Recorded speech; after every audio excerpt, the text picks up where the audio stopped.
Mensagem recebida pelo nosso querido e amado profeta Papa Pedro II, dia 20 de setembro do ano 2000. Meu povo, uma igreja progressista continua errando cada vez mais diante de mim, onde aos poucos vem modificando quase tudo para comigo.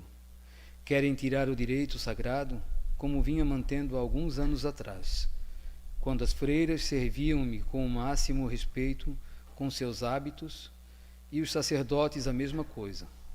O sacrário, que deveria estar no centro da igreja, já estão retirando, dando assim espaço ao inimigo. Já o meu povo olha, vê e consegue enxergar esta falta de respeito para comigo. E para não seguir junto, vai procurando um lugar onde possa dar-me o direito de ser o mesmo Cristo de ontem, de hoje e de sempre. Nenhum de vocês, meus filhos, está parado no tempo, mas o meu tempo é que está junto a vocês, aguardando o momento para dar-vos tudo o que venho prometendo. Lembrai-vos, homens sem fé e sem respeito, nenhum desses do meu povo deseja o mal a vocês, mas os que me amam e me respeitam, esses têm pena de vocês, por não enxergarem mais a verdadeira obra de Deus. O caminho que traz a mim um povo justo, santo e pecador. Entretanto, os seus pequenos pecados não me entristecem nem me decepcionam. Agora vocês que querem ver uma igreja moderna, a qual dá direitos à Umbanda, ao Espiritismo, ao Candomblé e a tantas outras seitas perigosas, para esses tem espaço dentro de minha santa igreja. Já os que vêm mantendo a paz e que não faltam com o respeito para comigo, dando-me todo o direito, se ajoelhando em minha frente e recebendo o santo sacramento na boca, estes são considerados para vocês um povo louco e atrasado. Mas a vós digo, filhos ingratos e desrespeitadores, jamais perto de mim ficareis. Quando eu começar a separar, direi neste momento: afastai-vos de mim, injustos, porque fizestes vosso julgamento antes de mim. O meu povo vós não reconheceis, mas somente aqueles que vêm mudando toda a estrutura de minha santa e pecadora Igreja Católica Apostólica Romana. Criastes para vós um árduo temor que não dará mais chance de viverdes junto comigo. Lembrai-vos de que falam as Escrituras. Um só é o legislador, e também não se pode servir a dois senhores ao mesmo tempo. São Mateus capítulo 6, versículo 24. Mas vós estáis dando espaço para o inimigo, aquele que só quer ver guerra, fome, peste, separação, discórdia, droga, luxo, estupro e aborto. A miséria humana, este é o preço que ele vem dando a vós, e vós não enxergais. Vossos olhos estão cobertos por uma nuvem negra. Meus filhos de fé e de muito respeito, é bom que não mais se misturem com esses que vêm mudando a minha igreja. Pois se um de vocês der espaço a eles, é o mesmo que dizer: não enxergo erro algum. Povo santo e pecador, fujam desta realidade que vem surgindo. Saibam que isso é um desafio contra os meus preceitos. Jesus. Com essa mensagem, mais uma vez, dá para a gente se fortalecer um pouco no que viemos fazendo, né? Seguindo a Jesus, os passos que ele trilhou para os filhos da luz através dessas mensagens também.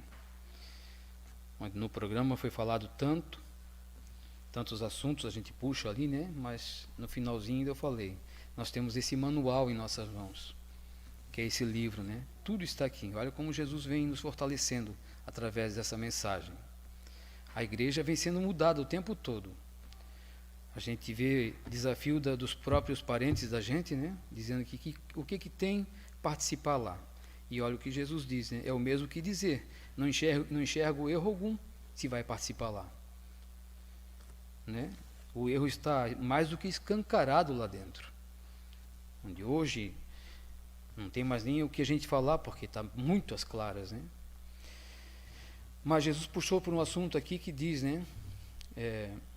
Criastes para vós um árduo temor que não dará mais chance de viver junto comigo.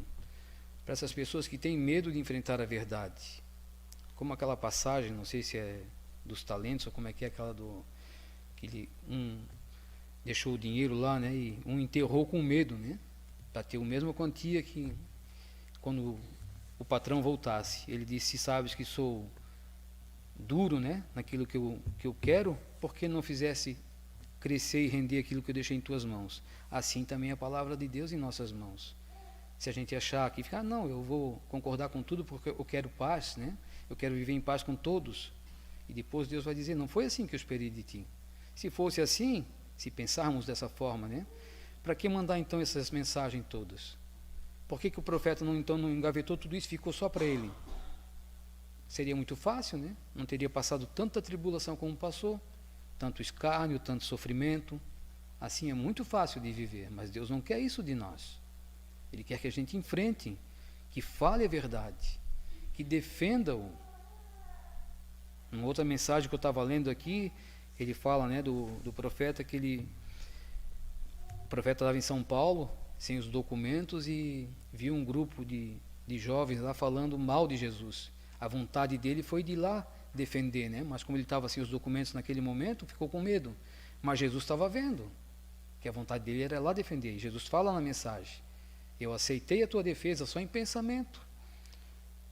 Tentou lá defender, mas não foi com medo que estava sem os documentos em um outro estado, né? Então temeu, no caso, até uma prisão, vamos dizer assim. Mas nós hoje, a gente se cala muito fácil, gente. Quando a gente falar de outras pessoas, né? De outros estados, de pessoas que estão lá em outro país, é muito fácil. Mas quando está aqui, juntinho da gente, se torna difícil falar. Se torna difícil enfrentar a situação. Mas nós temos que enfrentar. Não podemos ficar quietos, não. Senão não adianta, não somos soldados fiéis. Para Deus ele vai dizer, não me servisse para nada. Te afasta de mim, está falando aqui na mensagem.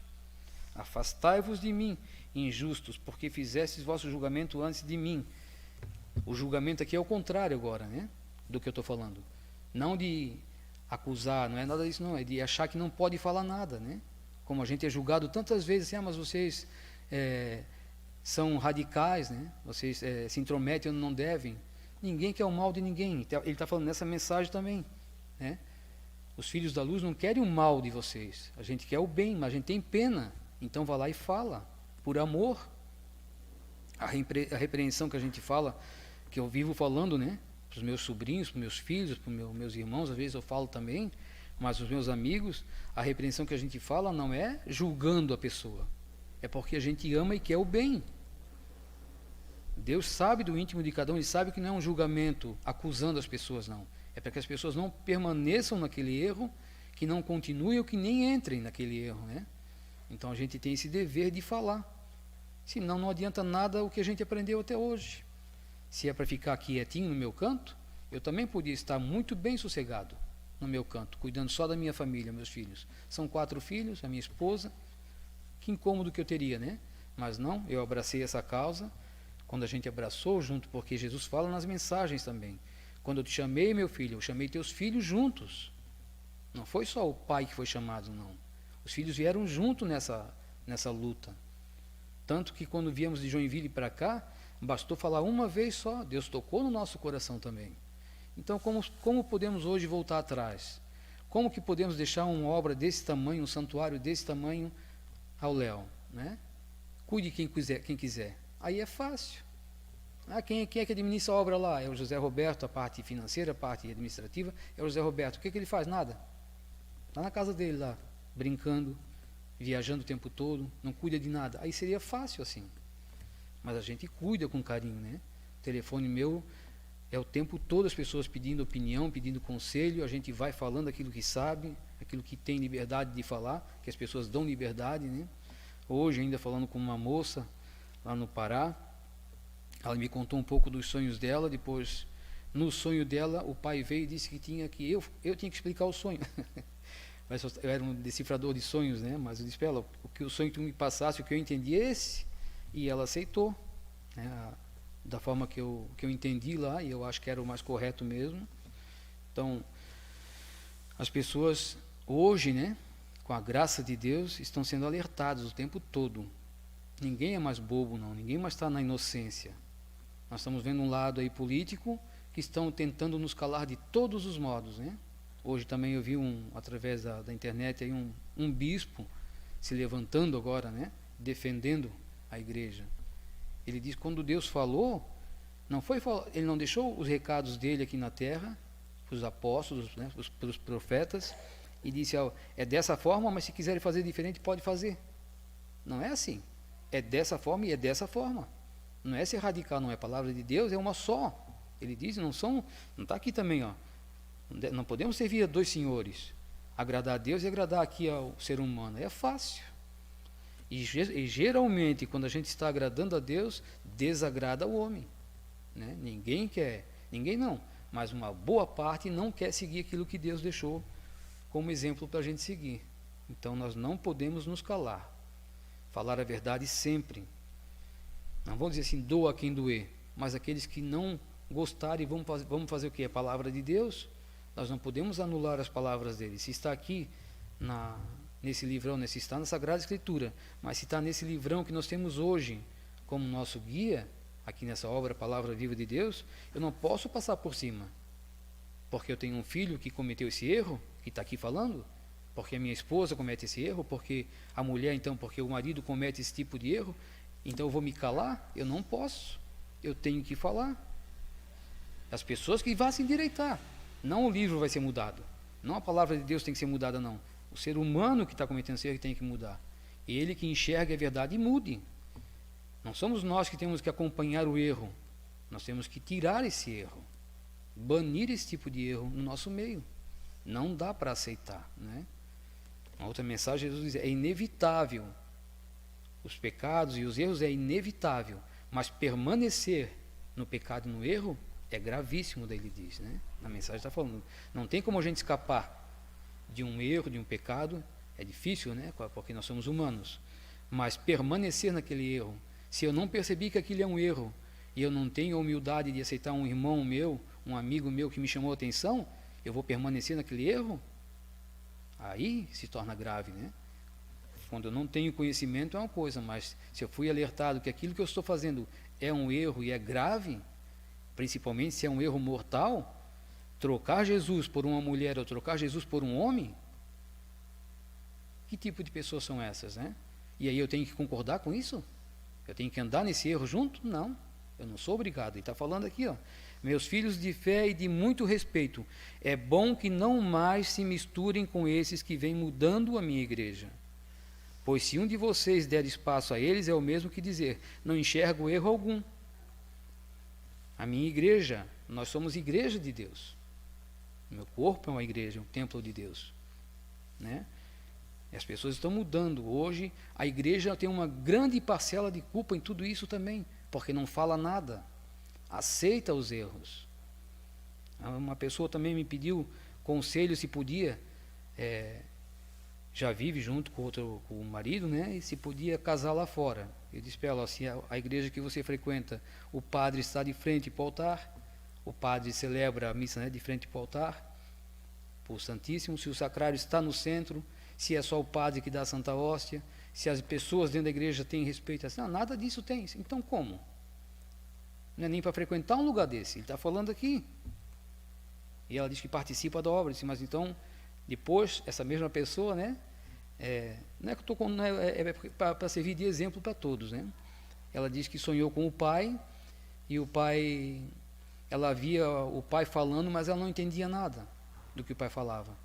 Aquele álbum que tem as fotos, né? Era por ali que ela via o pai falando com ela o tempo todo, mas ela não entendia nada. Foi onde ele disse, fala com José Roberto, no sonho dela isso, né? E então eu toquei nesse assunto para ela, né? A explicação está aí. Não está entendendo nada, por que não? Está fazendo tudo errado. Está lendo o livrão, mas não cumpre nada que está no livrão. Então, não está entendendo nada, né? E assim somos nós. Se nós já estamos aí tempo nessa caminhada, tendo esse livro como nosso manual, mas eu só leio, passou aqui pela minha boca e saiu no ouvido, no outro ouvido, ou saiu pelos pés, mas eu não faço nada do que está aqui. Então o que adianta? Está representando uma vida para quem? Né? Está aparentando alguma coisa para quem? Nós temos que viver para Deus. A nossa fidelidade é para Deus. Devemos ser fiéis aos nossos amigos, nossos irmãos, esposo para esposa, né? Esposa para esposa, os filhos para os pais, mas a fidelidade maior é para Deus, e Ele vê tudo, até meu pensamento Ele vê e sabe. Então eu não posso enganar a Deus, estou enganando a mim mesmo daí, né? É muito fácil levar uma vida aparentemente bonitinha aqui para vocês e levar uma vida errada lá fora, sem vocês saber, mas a Deus eu não engano, não adianta, eu estou enganando a mim mesmo. Então vamos ter nossa fé cada vez mais forte, permanecer firme nesse caminho. Jesus diz aqui no título, né, meu povo, vamos ser esse povo de Deus. Tenham todos uma boa noite, vamos ficar agora com a bênção do profeta. Em nome da Santíssima Trindade, vocês aqui, pessoal lá fora, eu vos abençoe, em nome do Pai, do Filho e do Espírito Santo. Amém. Vamos em paz, vamos com Jesus, Maria e José, boa noite.